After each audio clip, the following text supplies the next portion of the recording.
আম আম আম খুবই বিরক্তিকর, তাই না? আমরা ইংরেজিতে অথবা বাংলায় কথা বলতে গিয়ে কিন্তু অনেক সময় এই ধরনের এক্সট্রা নয়েজ ক্রিয়েট করে থাকি। তো আমরা যদি ভালো দক্ষ স্পিকার হতে চাই, তাহলে এই নয়েজ ক্যান্সেলেশন আমাদের শিখতেই হবে। তো আমি আমার ব্যাচের স্টুডেন্টদের যেভাবে এই নয়েজ ক্যান্সেলেশনের প্র্যাকটিস করিয়ে থাকি, সেই প্র্যাকটিসটি আমি আপনাদেরকে এখানে শিখিয়ে দিচ্ছি। তো যেহেতু ব্যাচের কথায় আসলো, বলে রাখি 5th জুন থেকে আমার ৩ টি কোর্স রান হতে যাচ্ছে। একটি হচ্ছে বেসিক স্পোকেন ইংলিশ, আরেকটা হচ্ছে আইএলটিএস স্পিকিং 7+ আর অন্যটি হচ্ছে আইএলটিএস ফুল কোর্স। আপনি যেকোনো একটিতে ইন্টারেস্টেড হলেও জয়েন করতে পারেন। যাই হোক, যে কথা বলতেছিলাম, এই নয়েজ ক্যান্সেলেশন আপনি কিভাবে করবেন? তো এই নয়েজ ক্যান্সেলেশন এর জন্য আপনাকে ১ম যে কাজটি করতে হবে সেটি হচ্ছে আপনাকে আইডেন্টিফাই করতে হবে কেন আপনি পার্টিকুলারলি এই এক্সট্রা নয়েজ ক্রিয়েট করতেছেন। ৩ টি কারণে আপনি এই এক্সট্রা নয়েজ ক্রিয়েট করে থাকতে পারেন।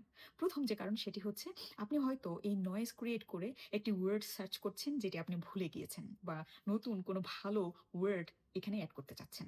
২য় যে কারণটি হতে পারে সেটি হচ্ছে পরবর্তী সেন্টেন্স আপনি কি বলবেন বা অ্যাপ্রোপ্রিয়েট সেন্টেন্স কি হবে সেটির জন্য আপনি এই নয়েজ করে থাকতে পারেন। এবং লাস্টে যেটি সেটি হচ্ছে আপনার মুদ্রা দোষ। এই মুদ্রা দোষের কারণে আপনি হয়তো জানেনই না আপনি এই সাউন্ড মেক করছেন। তো আপনি এটি কিভাবে আইডেন্টিফাই করবেন? আপনি আপনার কথা রেকর্ড করবেন। রেকর্ড করে দেখবেন ঠিক কোথায়, কোথায় এবং কেন পার্টিকুলারলি এই এক্সট্রা নয়েজ ক্রিয়েট করছেন। ডান? যেহেতু এক্সট্রা নয়েজ কেন করেন সেটা আইডেন্টিফাই করে ফেলেছেন, এইবার আপনার নয়েজ ক্যান্সেলেশন করতে মাত্র ৭ দিন সময় লাগবে। এই ৭ দিনে আপনি ২ টো প্র্যাকটিস করবেন। ১ম যে প্র্যাকটিস সেটি হচ্ছে আপনি আপনার ব্রেইনকে এমনভাবে সজাগ করবেন সে যেন বুঝতে পারে যে হ্যাঁ, এখনই এক্সট্রা নয়েজটি আসতে যাচ্ছে, এবং যখনই সেটি আসতে যাবে ঠিক তখনই আপনি স্টপ হয়ে যাবেন। কতক্ষণের জন্য স্টপ হবেন? ১ থেকে ২ সেকেন্ড। তবে ২ সেকেন্ড আমি রেকমেন্ড করি না। ১ সেকেন্ড সর্বোচ্চ আপনি স্টপ থাকবেন। এবং স্টপ থাকার আগে যেখানে শেষ করেছিলেন ঠিক সেখান থেকে আবার শুরু করবেন। এভাবে ১ সপ্তাহ আপনি একদম ট্র্যাকে রাখবেন ঠিক কখন আপনার ব্রেইন এই এক্সট্রা নয়েজ করতে যাচ্ছে, তখনই তাকে স্টপ করেই ফেলা। এটি যদি করতে পারেন ১ সপ্তাহের মধ্যেই আপনি ইমপ্রুভমেন্ট দেখতে পাবেন। নয়েজ ক্যান্সেলেশনের জন্য ২য় যে প্র্যাকটিসটি আপনি ৭ দিন ব্যাপী কন্টিনিউ করবেন সেটির নাম দিয়েছি আমি স্পিড রিডিং। আপনার কাজ হলো ৭ দিনের জন্য ৭ টি প্যারাগ্রাফ আপনার লেভেল অনুযায়ী নিবেন এবং সেগুলো স্পিড রিড করবেন। তো এই প্যারাগ্রাফ যেন আপনি আপনার লেভেল অনুযায়ী পান সেজন্য আমি একটি পিডিএফ রেডি করেছি। এটি পেতে চাইলে অবশ্যই কমেন্ট সেকশনে লিখবেন স্পিড রিডিং, তাহলেই এটির লিংক আপনি পেয়ে যাবেন। এইবার চলুন আমি আপনাদেরকে দেখিয়ে দেই কিভাবে এই স্পিড রিডিং প্র্যাকটিস করবেন।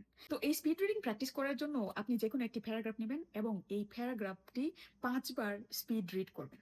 কিভাবে করবেন সেটি আমি এই বই থেকে একটি প্যারাগ্রাফ নিয়ে সেটি দেখিয়ে দিচ্ছি। By the way, this is my favourite book. আপনি যদি ডিসিশন নেন জীবনে একটি বই পড়বেন, সেই বইটি এটি হতে পারে। এই বইটি কিন্তু আমাদের ড্রিমেড ফাউন্ডেশনে পেয়ে যাবেন। যাই হোক, আমি একটি প্যারাগ্রাফ নিব। এই একটি প্যারাগ্রাফ আমি ৫ বার কিভাবে পড়ব সেটি দেখিয়ে দিচ্ছি। মনে করেন একটি প্যারাগ্রাফ নিয়েছি ছোট। Most people trying to win others to their way of thinking to do too much talking themselves. Let the other people talk themselves out.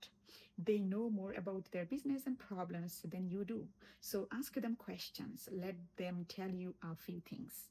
একবার পড়ে ফেলেছি। সেম ভাবে আমি দ্বিতীয়বার পড়ব, তৃতীয়বার পড়ব, চতুর্থবার এবং পঞ্চমবার। এবং এই পড়ার সময় কোনো ধরনের নয়েজ আমি ক্রিয়েট করব না। ডান। এই যে প্র্যাকটিস সেশন দেখিয়ে দিলাম, ৭ দিন কন্টিনিউ করেন, অবশ্যই আপনি এ ধরনের নয়েজ ক্যান্সেলেশন এ যেতে পারবেন 100%। আর ভিডিওটি যদি ইফেক্টিভ মনে হয় অবশ্যই শেয়ার করবেন। অনেক মানুষ এই ধরনের প্রবলেম নিয়ে সাফার করতেছে। তাদেরকে মুক্তি দেওয়ার জন্য এটি হতে পারে দারুণ একটি video. So don't forget to share.